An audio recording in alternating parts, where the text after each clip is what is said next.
Check, check, check, check. Check one, check. Good? Check, okay.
Test, ready, ready?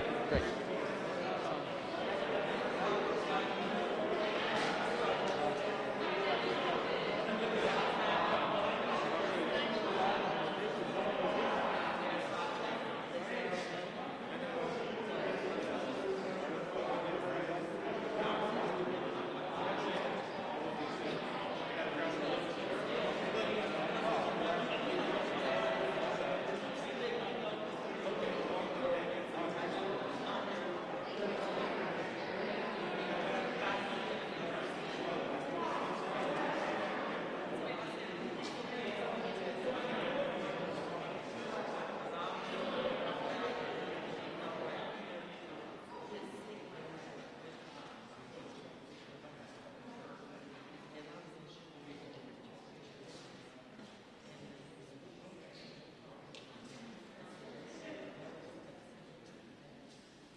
Well, good afternoon, members of the media, esteemed guests, and community leaders.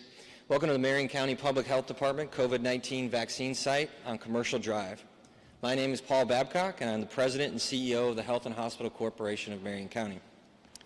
Nearly 1 month ago, the Health Department, led by Dr. Virginia Kame, became a part of public health history when it opened the doors to this vaccination clinic and began offering the COVID-19 vaccine to our community. The vaccine brings hope for our community, especially our older residents, for being able to see loved ones and resuming activities that have placed on hold for so long. The good news is we're just getting started. This is our challenge. We must continue educating our residents about the importance of COVID-19 and encouraging them to take this vaccine when it is available to them. Here today are some special guests, each with a message for our community that needs to hear. Joining us today is Dr. Kane, the Director and Chief Medical Officer of the Marion County Public Health Department, Indianapolis Mayor Joe Hogsett, Bob Osley, President of the Indianapolis-Marion County City-County Council, and a group of pastors from Indianapolis churches who are here to get vaccinated along with the Mayor and Dr. Kane as a way to help get the message out into the community. I would first like to welcome Indianapolis Mayor Joe Hogsett. Mayor?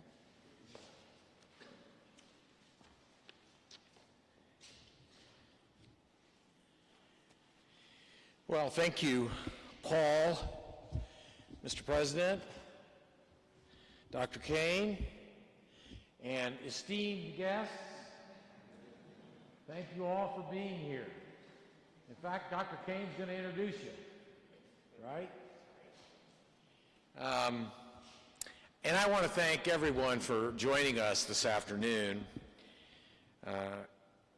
And maybe most importantly, will you please join me in thanking the nurses and health technicians who are assisting us today.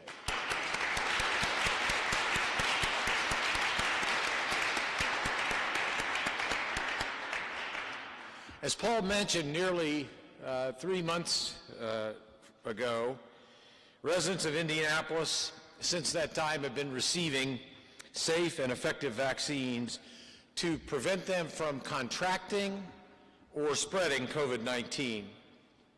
As of Wednesday, yesterday, any resident over the age of 50 is eligible for the vaccination. I am here with my fellow elected officials, with religious leaders from our community, and with public health personnel to strongly encourage eligible residents to register for their appointment. Even if you've already had the virus, you can still benefit from being vaccinated. And as any doctor will tell you, not only has the vaccines been vetted and found to be safe, they are overwhelmingly effective at preventing COVID-19.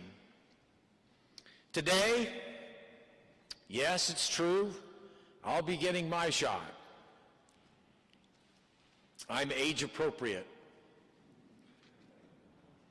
Actually, I'm far beyond age appropriate, to tell you the truth. Yeah, I know. I want to do my part to protect not only my own health, but I want to do my part in protecting the health of those I care about. I want to do my part to reduce the strain on our nurses, our doctors, our medical professionals, our hospitals. I want to do my part to help our city reclaim some of the moments that we had to forego during these past 12 months. And I'm very pleased and proud to be joined by a diverse group of public officials and faith leaders to demonstrate to everyone that they should get the vaccine as soon as they are eligible. I should also note that other efforts are underway to share this very message.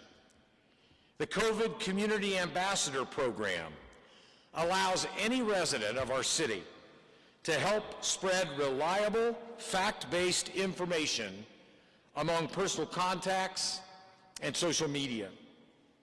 The program is available in English and in Spanish, and to register to become a COVID Community Ambassador, visit indy.gov/COVID. That's indy.gov/COVID. And finally, the message we want to convey today is this: Indianapolis is indeed one city, and each of us must do our part so that we can together emerge from the pandemic and prosper as one city.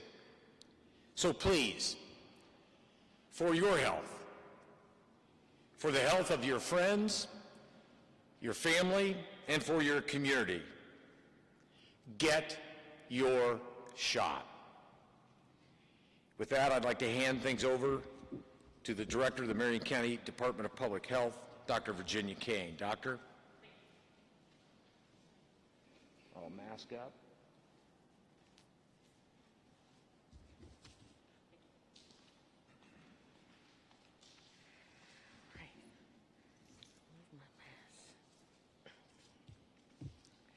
You know, this week marks the one-year anniversary of our first COVID-19 case in Marion County.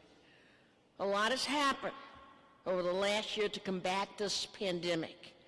And I would just like to re-echo what our prior speakers said, to thank our healthcare workers, our public health workers, our public safety workers, our social workers and mental health workers, our public works workers, and probably most important, the essential workers, such as our grocery stores, our home supply stores, our Indy bus drivers, our air traffic controllers, our teachers and other frontline workers that have served our community in these difficult times. Now, we've all changed the way we do things, and I have to just thank all of our residents for doing their part in combating this pandemic. You've worn your mask, you've done your social distancing, you've washed your hands, which are our best ways to combat this COVID-19. But now, we have that new tool here. We have that engine that's going to make a difference in all of our lives, and that's the vaccine that's available to fight this spread. Now, this vaccine is safe, and it's contributed to the significantly lower number of cases and deaths in Marion County, Indiana. And you know why today is so special? Because for the first time in Marion County, our third vaccine has arrived, Johnson & Johnson. I'm going to take that vaccine today. The mayor's going to take that vaccine today. Our president of City Council, Bob Ostley, and some of our ministers like Reverend Golder is going to take that particular vaccine today. And why that's so important, that vaccine to me is just as efficacious as the Pfizer Moderna vaccine. Now, we know it's been published that Pfizer and Moderna has a 95% efficacy. But do you realize their clinical trials started back in the summer? That's when we first had our strains coming out, and they were not very resistant. When the Johnson & Johnson clinical trials started, they started in November. And we've had since then a community of more resistant strains that occurred during that time. So that when we looked at the efficacy of Johnson & Johnson just in the United States, not in the other countries, we have a 85% efficacy in preventing severe disease, no hospitalizations, and no deaths for people who've been on Johnson & Johnson. We're doing great in Marion County. Our positivity rate is down to 3%. In December, when we were experiencing over 1,000 cases per day, we're now down to an average of 91 cases per day. That's incredible, but it's all because of you. So vaccine hesitancy will be addressed today at the Marion County Public Health Department's vaccine clinic. And I just want to introduce some of our community leaders who are here to show the public. And these are trusted community leaders who are out there on the front lines, working in those hospitals, seeing their members in their congregational areas, bringing hope and comfort and support and resources to everybody in this fight against the epidemic. So if you don't mind, I'm going to ask you to stand when I mention your name. Reverend David Bacon from New Vision Missionary Baptist Church. We have him here? Okay. Ronald Covington from Friendship Missionary Baptist Church. Reverend Jamie Flores from Iglesia Bautista Bethesda. Thank you. And our own Mexican consulate is here. Luria Enrique Matillo Franco Dios de Leon. Thank you. One of our associate pastors, Patricia Germany from Kingdom Apostolic Ministry. Thank you. The Honorable Reverend Donald Golder from Temple Praise Assembly, and First Lady and Associate Pastor Barbara Golder of Temple Praise Assembly. Pastor Larry Greenstead from Puritan Missionary Baptist Church. Tony Guthrie from First Baptist Church of Bridgeport. We do have a number going to be arriving just a little bit late. Some have a funeral that they're doing, but they're coming. Siva Von Leon. Yes, thank you. Reverend Paul Love of New Light Missionary Baptist Church. Believe it or not, the Outlaws are here. Pastor Stephen and Kim Outlaw from Living Water Fellowship Church. We do have law enforcement, though, to take care of you. Reverend Timothy Ramsey of Bethesda Baptist Church. Thank you. Reverend John Ramsey of New Life Worship Center. Reverend Brian Shope of Shiloh Missionary Baptist Church. Reverend Richard Reynolds from New Revelations Christian Church. Reverend Tanya Kimbrough Reynolds from New Revelations Christian Church. Reverend Darrell, I think it's Sittner from the Rock Missionary Baptist Church. Okay. Reverend Jesse Bingham from Our Hope Community Church. And we have a new Reverend Keith City Council. Oh, Keith Reese, I didn't recognize behind that mask there. Oh, thank you. Okay. We're honored to have you here. And I want to just before and introduce a special guest with us, and that is Dr. Pam Patanas, who was the Deputy Director from the Indiana Department of Health, the #2 person for the Department of Health, and just honored that she's here with us with this process, so thank you very much. So, sleeve up, schedule your COVID vaccine appointments at ourshot.in.gov or call 211, or you can contact your pharmacy directly to set up an appointment there. And thank you all for contributing your part on fighting the coronavirus. We have a lot of vacancies and appointments available here. But we're also going to have a big to-do this weekend at the Indianapolis Speedway for vaccinations too that will occur on Friday, Saturday, Sunday, and Monday from 8 to 10. The Urban League with Walmart is also having open appointments besides our own clinic here on Friday, Saturday, Sunday, and Monday as well. So I'm going to now take this moment to introduce our President of City Council, Mr. Vop Osili. Thank you.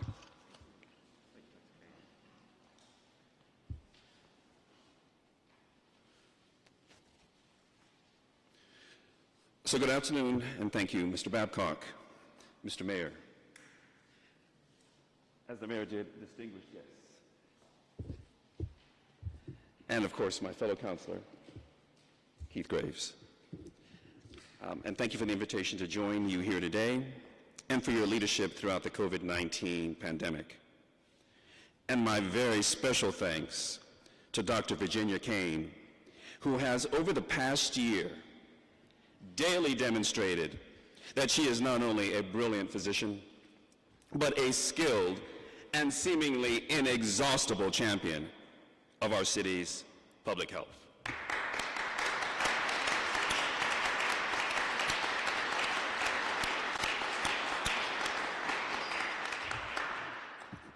From the moment COVID-19 arrived in Marion County, my fellow counselors and I knew it was going to be a tough fight. But we also knew we had something that not many communities could claim. A chief county medical officer who also happens to be an infectious disease specialist. A leader every bit as tough as the virus itself. I count myself fortunate to be standing here alive today, ready to sleeve up to receive the COVID-19 vaccine. Fortunate, of course, to receive the benefit of the vaccine itself, doubly so when I consider the more than 500,000 Americans who did not live to see this day. Far too many of them, disproportionately black or brown. But I know Dr. Kane and Mr. Babcock and all of our partners at the Marion County Public Health Department and beyond are taking special care to ensure that, at least here in our city, access to both COVID-19 testing and COVID-19 vaccination is equitable. I'm aware, too, that simply being eligible for a vaccine doesn't necessarily mean that a person will get one. There are plenty of people, again, many of them black or brown, who do not trust the vaccine, the companies who developed it, or even the government working to distribute it. And we can blame the horror of the Tuskegee experiment or the unethical treatment of Henrietta Lacks and her family, or we can blame the thousands of smaller but no less horrible, unethical incidents black and brown people continue to experience every day through a system that permeates the U.S. healthcare system, and that's a system of bias. Either way, we must acknowledge that the mistrust many in our community feel towards the COVID-19 vaccine is well-founded. But to members of the Indianapolis black and brown communities who may be feeling that mistrust, I want to take this moment to say that, yes, we are less likely to receive the health care we need and deserve, more likely to live in neighborhoods without access to nutritious food and a healthy environment, and yes, more likely to be working as frontline essential employees who are more at risk for contracting COVID-19. Yes, we are living within a system that for generations has overlooked and tolerated this, but let's not die of it as well. Let's allow that mistrust of medical innovations like this vaccine, which is grounded in such a past, remain in the past. Let's allow ourselves to be at the front of the line to receive this life-saving vaccine. Let's do it for the more than 500,000 Americans and the almost 1,700 Indianapolis residents who lost their fight with COVID-19 and never got the chance to sleeve up for this vaccine. I know I'm grateful to be alive, to have this opportunity, and I pray that you'll join me by taking this opportunity too. Thank you.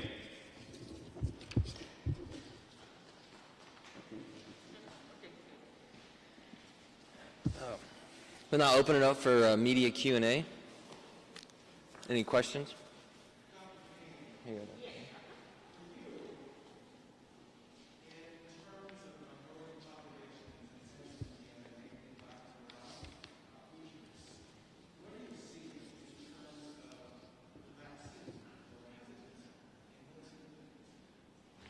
So I think we have a much greater number of people wanting the vaccine than we see vaccine hesitancy.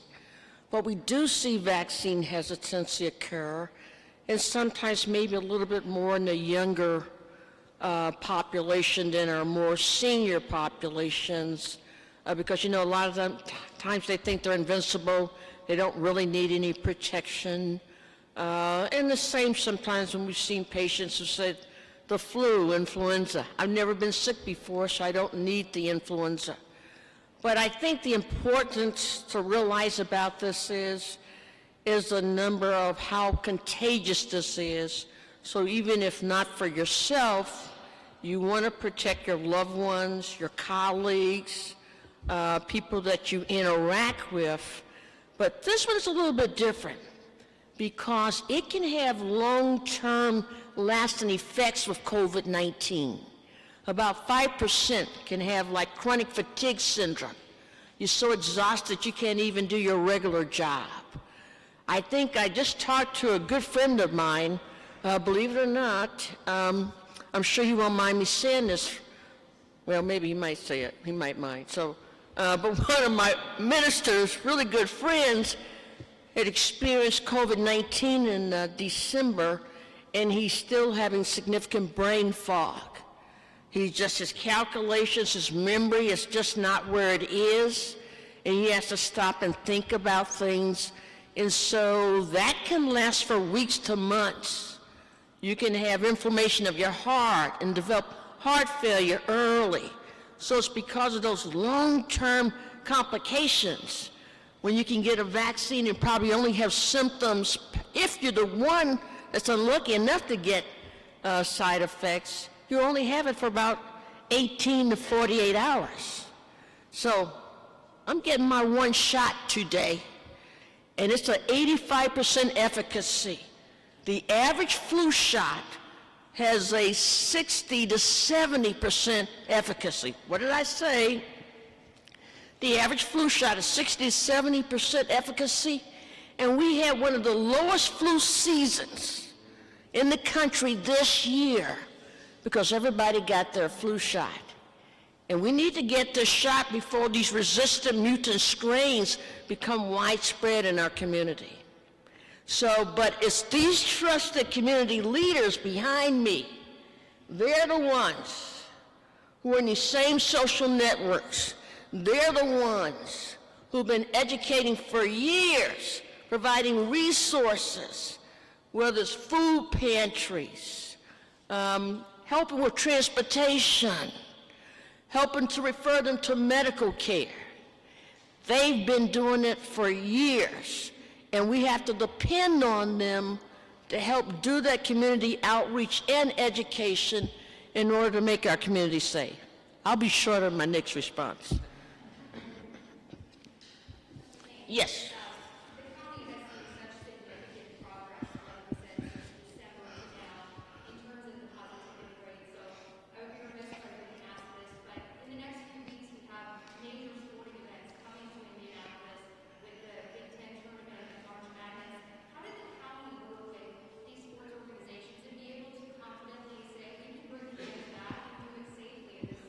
So you know, it's really easy, believe it or not.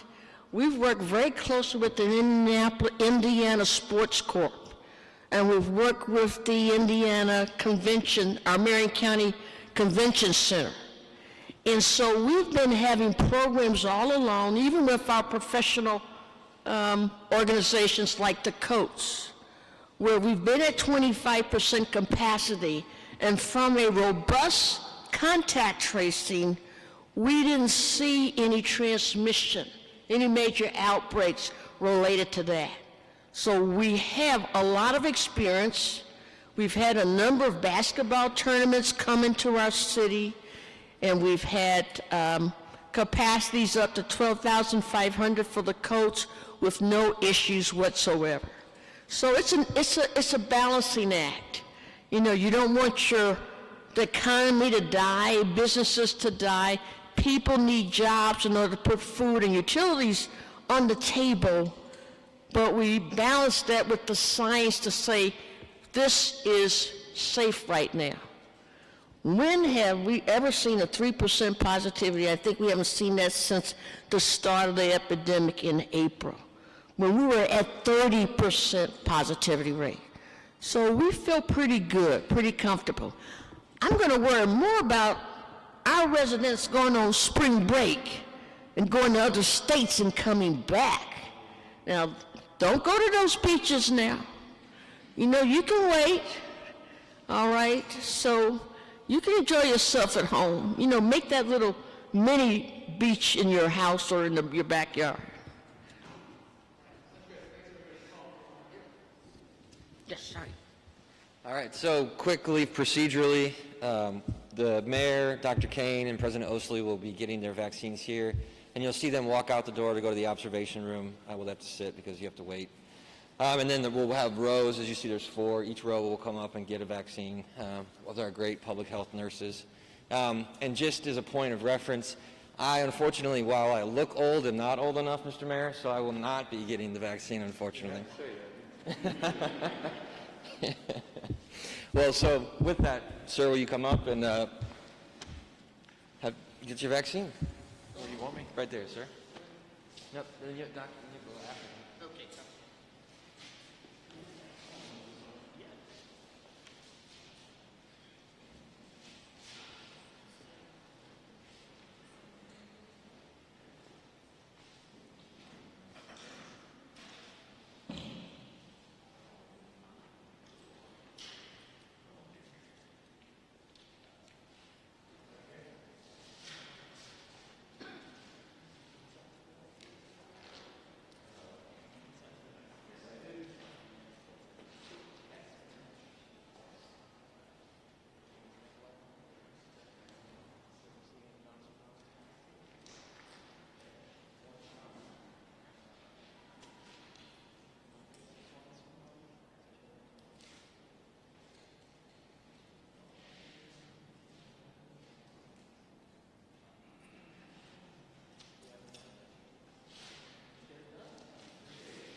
You're up, Dr. Kane.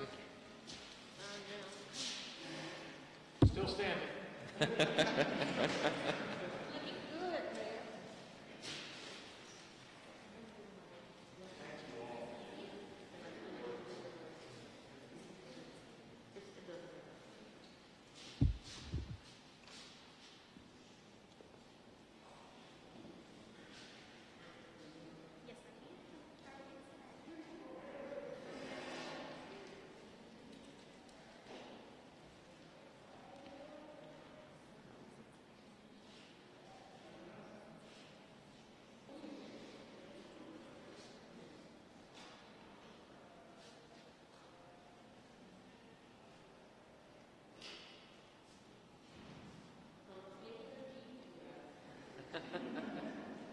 You're not afraid of needles, are you?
All right, President Osili, and then after that, I'll welcome up the first row of faith and community leaders.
Well, with that, welcome our faith leaders up. We have 4 spots. We'll have 4 public health nurses and start distributing the vaccine row by row. Don't be shy.